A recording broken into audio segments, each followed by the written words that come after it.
Local programming on KRWG Public Media made possible in part by viewers like you. Thank you. This is KRWG Public Media, TV, radio, online. News that matters. Now, across the Mesilla Valley and the borderland, the stories that shape our community. From the KRWG Broadcast Center at New Mexico State University, this is Newsmakers. Thank you for joining us on this edition of Newsmakers. I'm Madison, Staten. Today we're joined by New Mexico's Secretary of Agriculture, Jeff Witte, to talk about the current state of New Mexico's agricultural industry. Thanks for joining us today, Jeff. Happy to be here, Madison. Well, on a scale of 1 to 10, what would you rate the health of the New Mexico agricultural industry today? Yeah, on a scale of 1 to 10, it's a challenge because we're in the middle of a drought and we're coming out of a dry winter and we're not expecting a lot of surface water irrigation. I'm going to go with a 5 to 6. Wonderful. So in your mind, what do you believe are the lasting impacts of the COVID-19 pandemic on the agricultural industry in the state? COVID really taught us a lot of lessons and it really provided a lot of challenges as well. I mean, the first thing people think about is the supply chain and how that got disrupted on a number of fronts. Not only did the supply chain on the output side, things like getting meat into the grocery store and because of the meat plants that had to shut down, but also on the input side, farmers and ranchers were having a hard time getting the inputs as well. Things like fertilizers and seeds and all the things they need to be in production agriculture. But there were opportunities that came about with COVID as well. And I think the biggest opportunity was because of the supply chain issues. Our farmers had an opportunity to connect more directly to the consumer. Everybody has talked about homegrown and buy local and that kind of thing for years. COVID really provided us the opportunity because we had to. And it really pushed consumers to look for that farmer, look for that rancher, make those connections and buy direct. New Mexico's often been a state where we exported everything out of state for value-added agriculture production. We would export about 97% of what we produce someplace else to get it into a content that was usable here at home. COVID created the opportunity for farmers to sell that produce direct to consumers, provided the opportunity for a rancher to process their meat locally when they could. We had challenges there as well because of labor and other issues, but people were able to buy beef locally. I think those are lessons that will be with us for a long time and the opportunities that have basically changed the dynamics of agriculture in the future. Well, speaking of lessons, what lessons has the pandemic taught your department specifically? Our department, I remember it well, on March 19th, we closed our doors, as did everybody in 2020. And we had basically exercised, we had planned for what if we lost the capacity to be in our building? How would we operate?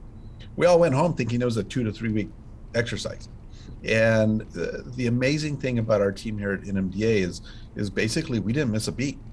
Our IT infrastructure was set up to the point where everybody could work from home, work remotely. We pulled back our inspectors because as the grocery stores and the feed stores and the things that we inspect on a regular basis were closing down. So we shifted their mode. We asked them to use that opportunity to review the laws and regulations to update their equipment and get things in order. Because as I said, in 2 or 3 weeks, we'll be back at work. 2 years later, here we are. And, we reopened back in June of 2021. We opened our building, we started rolling staff back in, and by August 1st, we were back in full office mode, full inspection mode across the state of New Mexico. But it really showed that we have a good group of dedicated employees here at NMDA, didn't miss a beat. Well, labor shortages within the industry have increased in part because of the pandemic. What can you tell us about how the shortage is currently impacting New Mexico? Labor is always an issue in agriculture, and it's been for many, many years. COVID just blew that up. folks, we work in groups. We in the fields, we'll have 50 to several hundred field workers. They weren't available. Nobody could travel. Travel restrictions, even restrictions coming across from the U.S.-Mexico border, that really cause an impact on our ability to get stuff out of the field. Dairies have always had an issue with getting enough labor to be in the milking parlors and take care of the cows. Going forward, we're going to really have to work on mechanization. And I always get the comment, what are you going to do with the worker that you put out of work? They don't exist. The few workers that are still picking in the fields and working in some of the processing facilities, we'll be able to train them for higher value jobs. Mechanization is going to be the future for agriculture down the road. Well, I know you've been meeting with farmers about current labor shortages. Can you talk to me a little bit about what solutions have come out of those conversations? Yeah, so a lot of it, like I say, is talking about the future is mechanization. But in the short term, the governor and the lieutenant governor announced the Chile labor incentive program last year. And that was a program that basically added about $4.50 an hour to those who were in the fields picking New Mexico green chili or New Mexico, or working in the processing facilities as well. And so that program is going to continue. The legislature appropriated $1 million this year to continue that program. That's a short-term solution. That's not a long-term solution. And so, the industry and the universities and the producers are really going to have to take a good look at the mechanization in the future. And that's just an example. But there's more out there, and there's more things that we can do, and we want to grow. New Mexico is a state that and another example is the wine industry. New Mexico is the oldest wine region in the United States. A lot of people don't realize that. And in this, and we're continuing to grow. We get new wineries coming on all the time, and we need more grape production. And so the legislature this year allocated $1 million to the Department of Agriculture, and we're going to be working with our grape growers to really get more acres of wine grapes in the ground. Those are just opportunities that the state can take advantage of and really help grow specialized segments of the ag industry. Well, the U.S. Department of Agriculture predicts that fertilizer prices will increase 12% this year. What impacts are those rising prices having on farmers here in New Mexico? Yeah. That's the cost, and it has to do with supply chain. It has to do with a number of things. But I've seen farmers have told me that their fertilizer costs have gone up, not just 12%, 25 to 50 to 75%, depending on the crops they're growing. That's an economic impact. And the tough challenge that farmers have is that they are price takers. A lot of them are setting their contracts now, and they're trying to guess how much that input cost is going to cost them. And with price increases like that, they're having to make a decision on the type of crops they're going to grow, how many acres they're going to be able to grow of it. So it's going to have an impact on what we see in the fields this year. Well, what other agricultural areas do you predict will see a rise in cost? Oh, I think it's all across the board. Every segment of our agricultural. If you think about New Mexico, we are a salad bowl for the U.S. for about a couple of months. We're the number one summer onion producer in the United States. We're number one in Chile. We grow a lot of lettuce and cabbage as well in the summer months. Those are short-term crops that are really impacted by these cost of inputs. They're also crops that are impacted by the supply of water, especially surface water. And we know this year the lakes are low, and we're probably looking at a 4-inch allocation, at least in the Doñana County and the Elephant Butte Irrigation District area, up to 4 inches, I'll just say. That's not enough to sustain some of those crops. So you're going to see a lot of fallowed land around this area because they're going to concentrate their water on a few acres and leave some of it open. The ranching sector is not immune either. The price of hay, we're in a drought, and so they're going to have to be buying more feed for the cows. So a lot of challenges. Well, another key area of concern continues to be the amount of water available for farmers annually. What makes this year different for farmers below Elephant Butte? Well, we've been living in this cycle for a little while now. There was a lot of farmers that didn't expect to get any water this year. I'm hearing we may get about 4 inches of water. They also have the uncertainty of the lawsuit with Texas and how that's going to play out. And so a lot of challenges, but you know what? We have the most optimistic group of growers in the world. Any grower that'll take a seed and put it in the ground and hope for rain, they're optimistic. Well, one water conservation initiative that we've seen in the state, paying farmers not to farm their land. Can you tell me more about how successful those efforts have been? So it's a new effort by the State Engineer's Office, Interstate Stream Commission, to really provide a farmer the opportunity to lay out from growing and receive some kind of an income to sustain their farm payments or their life income. It was pretty successful in the first year, and the State Engineer's Office and the Interstate Stream Commission's asked to increase that program. In years where we have short water, that's going to be important. At least the farmer has an opportunity to follow the land. They don't have to sell it. It doesn't get converted to that final crop, which is residential housing. Well, do you think that cuts to non-essential water use in urban areas would be helpful for conserving water for agricultural purposes? Absolutely. The thing is a lot of people that live in the urban areas think they can open their faucet and they've got water. They can water their lawns and that there's always a never-ending supply. We all need to conserve. Well, in your mind, what other water planning efforts should be implemented in New Mexico? Well, I think as the state goes through the adjudication process and everybody starts to understand just exactly what water rights they have, it's going to help. We've got a lot of other, as I like to tell farmers and ranchers too, when you're in a period of drought, you're not going to be able to irrigate to the extent that you did in the prior years. It's an opportunity to plan for the future. It's an opportunity to improve the ditch system. Stop the leaks, line the ditches and things like that. There's a lot of simple things that you can do to prepare for the success of the future. And I think that's what we've got to do. In emergency response, we always say we're in the recovery mode. In agriculture, in a drought, we're in recovery mode. And what do you need to do to recover? You need to plan to be able to use those resources better. Well, in terms of policy, is there any specific legislation you feel the New Mexico State Legislature should focus on regarding this? Well, I think in the past, the legislature looked at different tools for water conservation.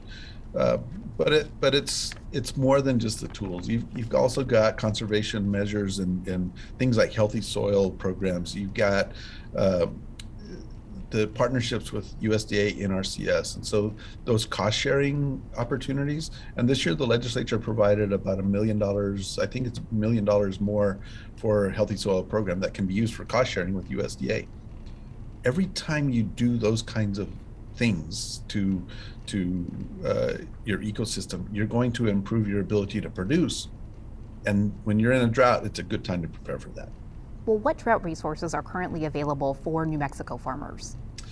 So there's a number of things that are out there, and primarily they're from USDA.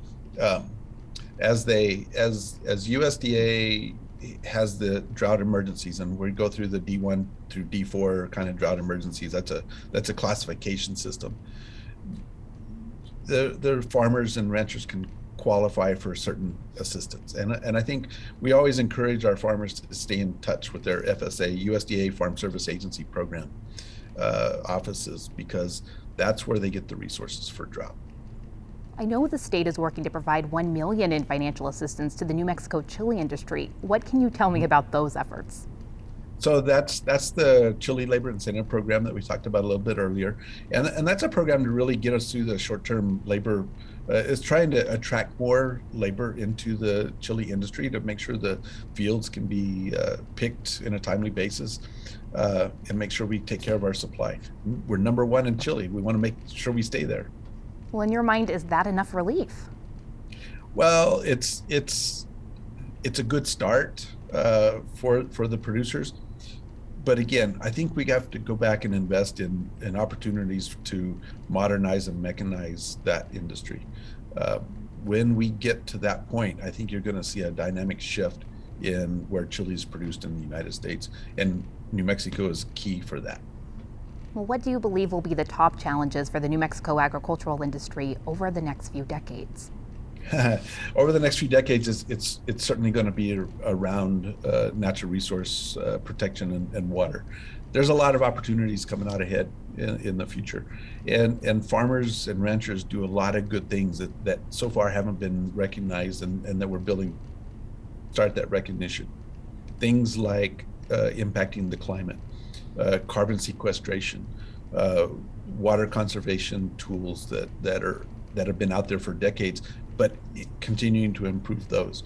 The opportunity to adapt to technology, and think about this in New Mexico. We have the second oldest producers in the nation. We're going to see a transition to that next generation. How do we get there seamlessly, and what kind of opportunities are they going to have? There's a great future in New Mexico agriculture, in my opinion, and it's going to be a little different than it is today. And I can't wait to see how that evolves. Well, how's it going to look different? So I think you're going to see a lot more of the vertical integration, and some people get scared with that terminology, but what I mean by that is you're going to see more farmers having the opportunity to sell direct to a consumer. You're going to see more high value specialty crops being grown and put into the school systems for the kids. You're going to see more senior centers and other institutions, I'll call them institutions, being able to access local produce and locally grown beef. That's going to take a commitment from the producers. It's going to take a commitment from the state. We're restarting the state meat inspection program with the livestock board. That's going to provide an opportunity for more local inspections, state inspections, so that producers can sell retail in the state of New Mexico. It's those kinds of shifts that are going to take us to let the next generation do those dynamic shifts. Well, what more needs to be done to meet the challenges that you've described today? I think, the biggest challenge that we have is the value of agriculture, and that the consumer needs to understand, and the people of the state of New Mexico needs to understand that plate doesn't get filled by accident. And we need to really make sure that people understand the cost of not having a plate of food. And I think as we go through to the next generation and the next decade, and as we're starting to evolve, we have to keep that in mind, but we can't forget about the folks who just need to eat. 30% of our country is food insecure. And we talk a lot about high value specialty crops. We talk a lot about opportunities to direct market, and we need to get food to those who really need it, that 30%. And so it's going to take all facets to recognize and to keep the plates full for everybody. State of New Mexico this year is investing $24 million in what we call the Hunger Initiative for the state of New Mexico. It's the first time ever that all the agencies came together for a unified ask. That's going to be that dynamic change and the ability to distribute local food across the state. That's what it's going to take, is those kinds of efforts. Well, you mentioned youth education. In your mind, what do those education efforts actually look like? So youth education is something that's near and dear to my heart, because a lot of times we talk about people just don't understand what happens on a farm or ranch. People don't understand how they build a car or a computer either, but we still use them every day. We still eat every day. But we've got to attract that next generation, and it's farming and ranching today is so much more technical than it used to be yesterday and the day before yesterday. And the opportunities that our youth have with that kind of new age agriculture is going to be the game changer. It's going to adapting that technology and letting our youth understand that there is opportunities on the technical side of production agriculture that will interest them into being in production agriculture. It's having that respect of the land and the water and how you produce to fill that plate. It's going to take all of those kind of efforts to attract that next generation, and that's what it's all about. Well, what are your thoughts on traditional crops versus crops like pecans that take more water? Well, you know, it's a cycle, and I think when people look at pecans and they think, oh, they take 5.5 acre feet of water and whatnot, and alfalfa takes 3.5, and some lettuce takes whatever. The thing you got to keep in mind is that our nature and our ecosystem is built off of recharge. And when you flood and irrigate a pecan orchard, you're getting a tremendous amount of recharge back into the aquifer. And a lot of people don't take that into consideration. And so we have to look at the whole picture when you think about these crops. Now, there's a lot of interest and a lot of excitement in the new crops. And you probably were going to go here anyway, so I'll just go there. Hemp was a new crop that we brought into the state a few years ago. It was allowed in the 2014 Farm Bill, and the state of New Mexico passed their own hemp law, and we've had farmers growing hemp. We had a lot of interest and a lot of excitement around hemp. It brought new farmers into the fold. People who hadn't been involved in agriculture for quite a while thought they could grow hemp and do well. Some did, some didn't. It's farming. Now we've got a new one starting April 1st. Cannabis is the new thing in the state of New Mexico, and April 1st is when you can start buying at retail. And so there's going to be we've received as a department, we don't regulate the growing of cannabis like we do hemp, but there's a lot of interest in folks shifting to things like cannabis. When you attract, and when I'd go to cannabis or hemp meetings, I would see 250 to 500 people come to these meetings that were interested in agriculture. Probably 10% of them had been in production agriculture, and the others were just interested. The excitement that happens with that is what intrigues me, because they may grow hemp, they may grow cannabis, but they also may start growing chili. They also may start growing other produce crops. They may start growing stuff for the schools. So that's been a great educational opportunity for us in agriculture. So how do we continue to grow a sustainable agricultural economy here in New Mexico? I think as you see the adoption and the increase in growing things to direct market to the consumer, you're going to see that sustainability continue. You're going to see the opportunities for integrating things like the healthy soils and carbon sequestration and capture built into the whole farm and ranch economy. That's just going to add more value to the producers, which will keep them in business down the road. Direct marketing and direct selling to restaurants, consumers, farmers markets, and things like that really bring that connection. As I like to tell people when I speak at chambers of commerce and others, is in Albuquerque, the big cities, Roswell, Las Cruces, it doesn't matter. As you drive around, look at what agriculture has touched every day, every mile.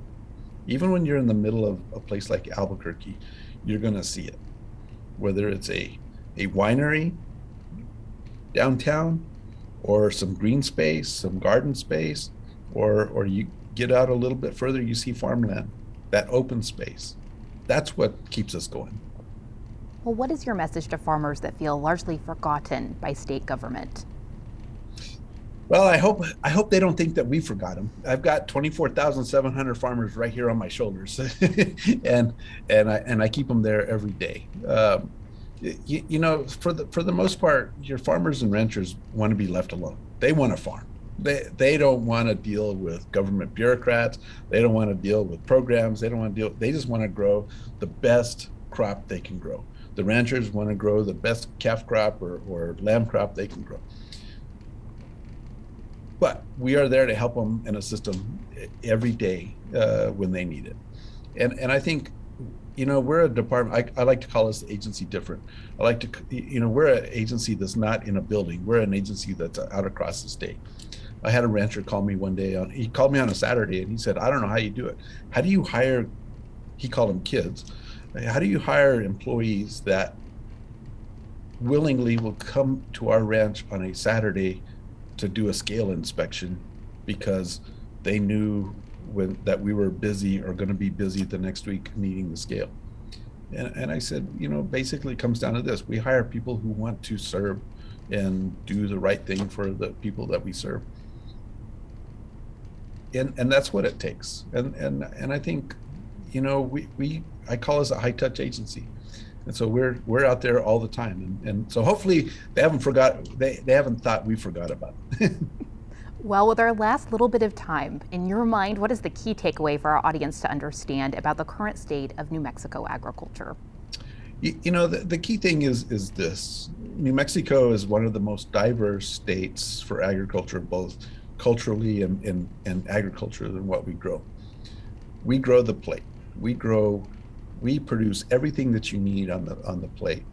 And we are a dynamic industry that continues to evolve and change and is doing a lot of the right things to protect the environment, to get the food to the consumer. I'm really optimistic about the future. When I see the young folks coming in and the changes that they want to make, and it's not change for change's sake, it's just adapting new technologies and new opportunities. We have a bright future ahead.